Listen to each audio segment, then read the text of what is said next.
Hello everyone, कैसे हैं आप लोग। Welcome to my channel for class 12 business studies और financial marketing management videos. Subscribe my channel and hit the bell icon.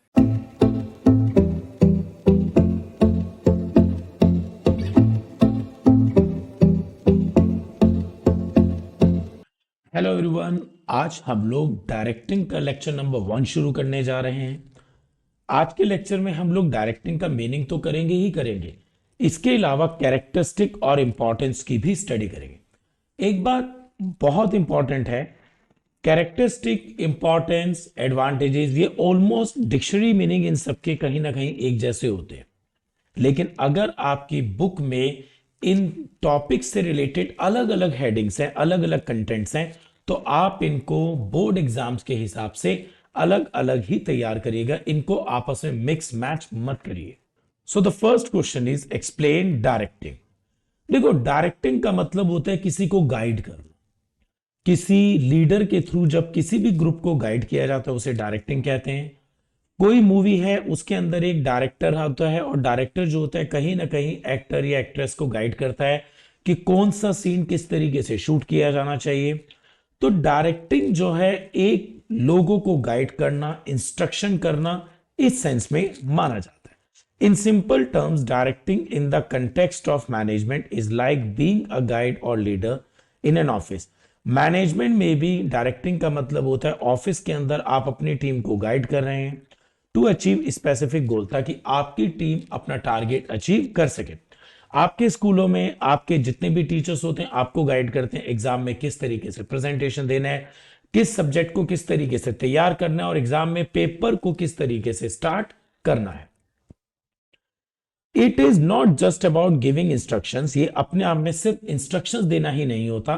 It involves supervising, motivating and leading your team. यहां पर directing का मतलब सिर्फ और सिर्फ इंस्ट्रक्शंस नहीं है कि हमने अपनी टीम को इंस्ट्रक्शंस दी, बात खत्म। बिल्कुल भी नहीं। यहां पर डायरेक्टिंग का मतलब है आप अपनी टीम को सुपरवाइज करिएगा, उनको टाइम टाइम पर मोटिवेट करिए और साथ में उनको गाइडलाइंस भी दीजिएगा और उनको लीड भी करिएगा। तो एक अच्छा डायरेक्टर इन सब क्वालिटी को अपने अंदर इनकलकेट करता है। Imagine you are the boss in an office. आप एक ऑफिस में बॉस हैं। Directing would be like when you tell your team what task they need to do। अब जब आप अपनी टीम को डायरेक्ट करेंगे तो डेफिनेटली आप उन्हें बताएंगे उन्हें क्या काम करना है। For instance, if there is a big project, अगर कोई बहुत बड़ा प्रोजेक्ट है, you would guide them on what need to be done. बड़े प्रोजेक्ट में आप उन्हें गाइड तो करेंगे उन्हें क्या करना है, इसके अलावा who should do what and by when. कौन सा काम कौन सा व्यक्ति करेगा और किस टाइम पे करेगा, यह भी चीज आप उन्हें गाइड करेंगे। Think of like a teacher telling student to finish their homework. एक टीचर अपने स्टूडेंट्स को कह रहा है काम पूरा करने के लिए, होमवर्क पूरा करने के लिए। The teacher not only gives instructions, teacher सिर्फ इंस्ट्रक्शंस ही नहीं देता but also motivate and guide the student to complete their assignment well. और बल्कि वो अपने स्टूडेंट को मोटिवेट भी करता है, उनको गाइड भी करता है किसी भी असाइनमेंट को पूरा करने में। ये आप लोगों के साथ भी हुआ होगा। आप लोगों ने अकाउंट, बिजनेस, इको या इंग्लिश, जिस भी सब्जेक्ट के प्रैक्टिकल्स के प्रोजेक्ट तैयार किए होंगे, आपके टीचर्स ने डेफिनेटली आपको गाइड किया होगा, आपको इंस्ट्रक्शंस दी होंगी, आपके प्रोजेक्ट को सुपरवाइज किया होगा और अगर कहीं भी जरूरत होगी तो उन्होंने आपको मोटिवेट भी किया होगा। तो ये सब क्वालिटी डायरेक्टिंग के अंदर टीचर ने इंपोज करी। तो ये सब क्वालिटी जो है डायरेक्टिंग के अंदर होती है। और picture a hotel owner preparing off for an event. हम ये तीसरा एग्जांपल लेते हैं। एक होटल में किसी एक इवेंट का ऑर्गेनाइजेशन है। They would direct their staff on how to organize everything. अब जो ऑनर है होटल का, वो अपने स्टाफ को गाइड करेगा चीजों को कैसे ऑर्गेनाइज करना है। From setting up table, table को कैसे लगाना है, उसमें फूड को कैसे सर्व करना है। It is not just about talking, it involve overseeing. अब यहां पर जो ऑनर है वो सिर्फ इंस्ट्रक्शंस देगा ही नहीं, मतलब काम समझाने के बाद वो चला जाएगा, ऐसा नहीं होगा। इट इन्वॉल्व ओवरसीइंग, वो ये भी देखा गया कि काम सही हो रहा है या नहीं। मोटिवेट करेगा, उनको लीड करेगा ताकि इवेंट जो है सक्सेसफुल हो सके। So directing in management is not just about talking और इंस्ट्रक्शंस। तो डायरेक्टिंग का मतलब हम अब तक समझ गए हैं, सिर्फ लोगों को इंस्ट्रक्शंस देना ही नहीं है। It is a whole process. ये अपने आप में एक पूरा प्रोसेस है। लोगों को गाइड करना, उन्हें मोटिवेट करना और लीड करना पूरी टीम को, to achieve the goal of an organization, ताकि ऑर्गेनाइजेशन का टारगेट पूरा हो सके। It is a crucial part of being a manager in any work place. अब मैनेजर का ये बहुत क्रूशियल टास्क होता है, क्योंकि जब तक मैनेजर अपनी टीम को गाइड नहीं करेगा, उन्हें सुपरवाइज नहीं करेगा, उनके काम को नहीं देखेगा कि वो ठीक कर रहे हैं गलत करे, और अगर कभी स्टाफ डीमोटिवेट होगा, उनको मोटिवेट नहीं करेगा, आपका टारगेट कभी भी अचीव नहीं होगा। Now the next question is explain characteristics of directing. Now the first characteristic is directing initiate action. देखो, डायरेक्टिंग में कहीं ना कहीं जब आपको गाइडलाइंस मिलती है, आप काम करना सीखते हैं, आप मोटिवेटेड होते हैं, तो आप उस काम को खुद करने के लिए इनिशिएटिव लेते हैं। Think of a school play. किसी एक स्कूल में एक कोई एक्ट होना है, प्ले होना है। Directing is deciding the story, planning is deciding the story. Organizing is assigning costumes and props. अब एक हमने प्लान करा है स्टोरी को लेकर, ऑर्गेनाइज कर रहे हैं हम सारे कॉस्ट्यूम्स को। स्टाफिंग इज गेटिंग एक्टर, और इसमें स्टाफ जो है वो एक्टर है। Controlling is ensuring a smooth performance, और पूरा का पूरा प्ले जो है बहुत अच्छा परफॉर्म करे, इसको हम कंट्रोलिंग के थ्रू देख रहे हैं। Directing in this case is when the director tell the actor how to act.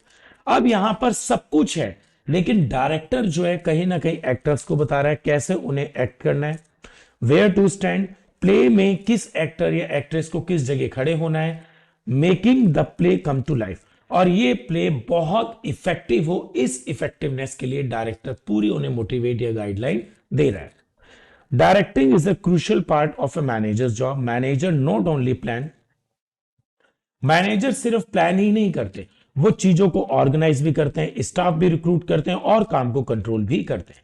But they also direct to make things happen in the organization, और इस बात पर भी ध्यान देते हैं कि ऑर्गेनाइजेशन में टाइम टाइम पर गाइडलाइंस दी जानी चाहिए, ताकि ऑर्गेनाइजेशन का टारगेट पूरा हो सके। While other tasks set the stage, directing is what get things going. बाकी सब चीजें जो है एक तरीके से अरेंजमेंट है, बट डायरेक्टिंग जो है चीजों को एक्चुअली एक्टिवेट करने का काम करता है। Now the second is directing takes place at every level of management. आपको देखिएगा रियल वर्ल्ड में आपके घर के जो सबसे सुपीरियर पर्सन है, ग्रैंडफादर, वो आपके फादर साहब को गाइड करते हैं, आपके फादर साहब आपको गाइड करते हैं, और आप अपने छोटे भाई बहनों को गाइड करते हैं। ऑर्गेनाइजेशन में top level management, lower level management और मिडिल लेवल मैनेजमेंट में टॉप लेवल मिडिल को गाइड करते हैं और मिडिल सुपरवाइजरी को गाइड करते हैं। तो एक तरीके से गाइडलाइंस हर एक लेवल पर चलती है। Every manager from top executive to supervisor engage in directing. चाहे टॉप लेवल का मैनेजमेंट है या सुपरवाइजरी लेवल का मैनेजमेंट है, हर एक मैनेजमेंट जो है डायरेक्टिंग में एंगेज है। ये अपने जूनियर टीम को गाइड करते हैं, उनके काम को देखते हैं। For example, top executive like CEO at companies like Infosys और Tata provide direction for the entire organisation. अब जितनी भी बड़ी बड़ी कंपनी है, जैसे इन्फोसिस हो गए, टाटा हो गए, उनके जो सीईओ हैं, ये पूरे के पूरे ऑर्गेनाइजेशन के लिए गाइडलाइंस देते हैं। सुपरवाइजर्स, जितने भी हमारे फ्रंट लाइन सुपरवाइजर्स हैं, direct daily activities ensure task align with organisation गोल।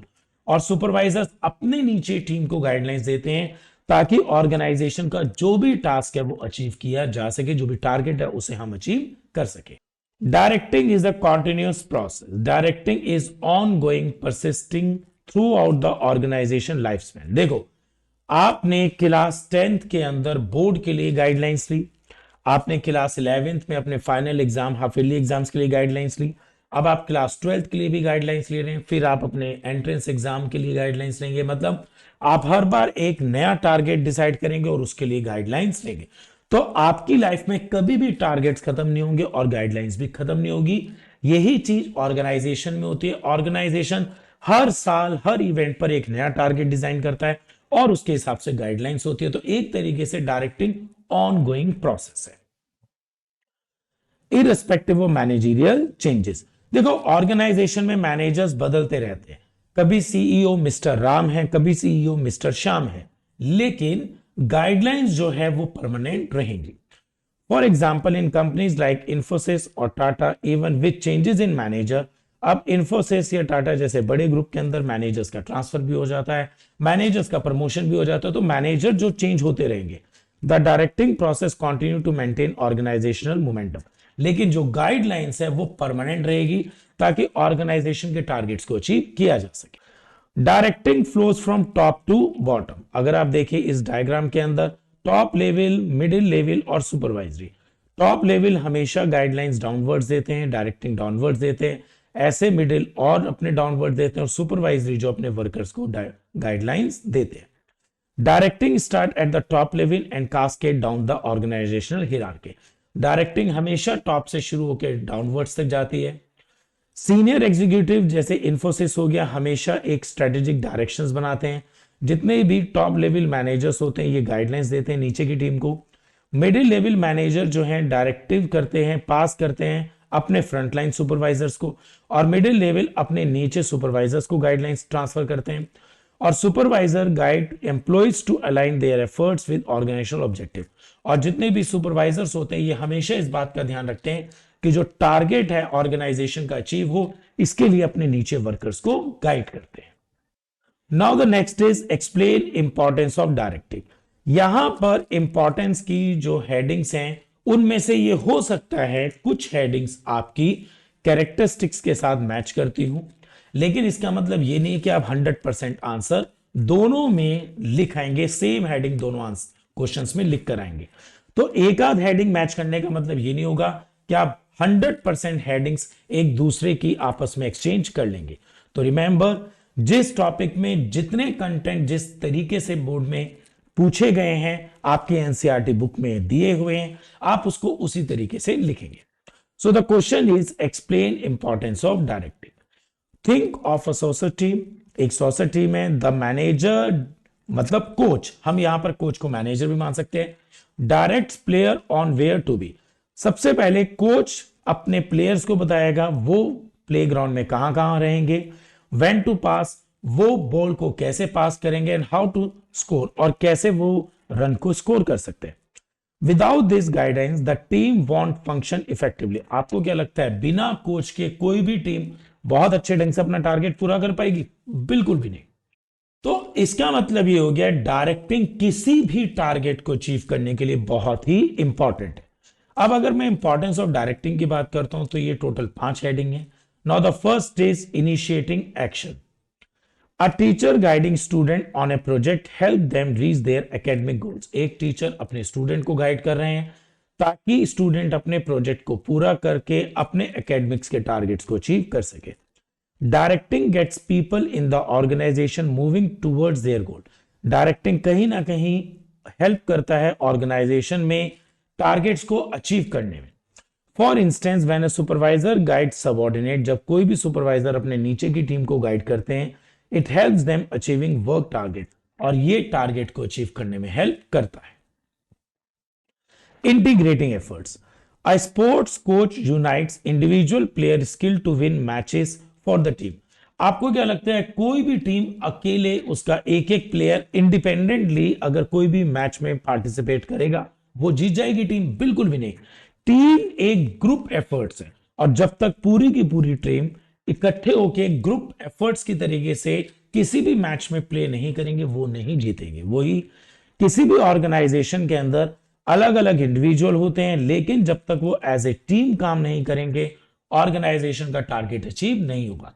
अब अलग अलग बैकग्राउंड के अलग अलग एम्प्लॉइज को एज ए टीम काम कराने में डायरेक्टिंग का बहुत इंपॉर्टेंट रोल होता है। Directing combines employees efforts for overall organization performance. Directing जो है कहीं ना कहीं ऑर्गेनाइजेशन के टारगेट को पूरा करने में हेल्प करती है। A skilled manager convince employees that individual and team efforts lead to achieve organisational goal. आपके टीम के जो मैनेजर है वो कहीं ना कहीं कन्विंस करते हैं एम्प्लॉइज को कि पूरी की पूरी टीम जो है अपने 100% एफर्ट्स दे ताकि ऑर्गेनाइजेशन के टारगेट को पूरा किया जा सके। Realizing potential. आप एक बात देखिएगा, बहुत बार ऐसा होता है कि आप जब किसी भी प्रोजेक्ट को करते हैं या आप किसी भी क्वेश्चन को करने वाले होते हैं, आप कहीं ना कहीं डिमोटिवेट हो जाते हैं। जब आपके पेरेंट्स या टीचर आपको मोटिवेट करते हैं, आपको अपना पोटेंशियल रियलाइज होता है, तब आप अपना बेस्ट देते हैं। सेम किसी भी ऑर्गेनाइजेशन में होता है। A mentor encourages student to explore their talent, help them realize their full potential. कोई भी आपके जो मेंटोर हैं, चाहे वो पेरेंट्स हैं, टीचर है, वो स्टूडेंट्स को एनकरेज करते हैं, उनके टैलेंट को एक्सप्लोर करने के लिए, और उसके बाद स्टूडेंट को रियलाइज होता है अपने पोटेंशियल को लेकर, वो अपना फुल पोटेंशियल यूज करते हैं। Directing guides employ to unlock their full potential. Same इसी तरीके से डायरेक्टिंग जो है एम्प्लॉयज को गाइड करते हैं अपने पोटेंशियल का यूज करने के लिए थ्रू मोटिवेशन। अब एम्प्लॉयज को उनका पोटेंशियल कैसे रियलाइज कराया जाता है, तो डायरेक्टिंग इसमें मोटिवेशन की हेल्प लेते हैं। And effective leadership, a good leader identifies and motivate employ. एक अच्छा लीडर हमेशा वो होता है जो अपने एम्प्लॉयज को मोटिवेट करता है to work at their best, ताकि एम्प्लॉयज अपना बेस्ट दे सके। Now the next is facilitating changes.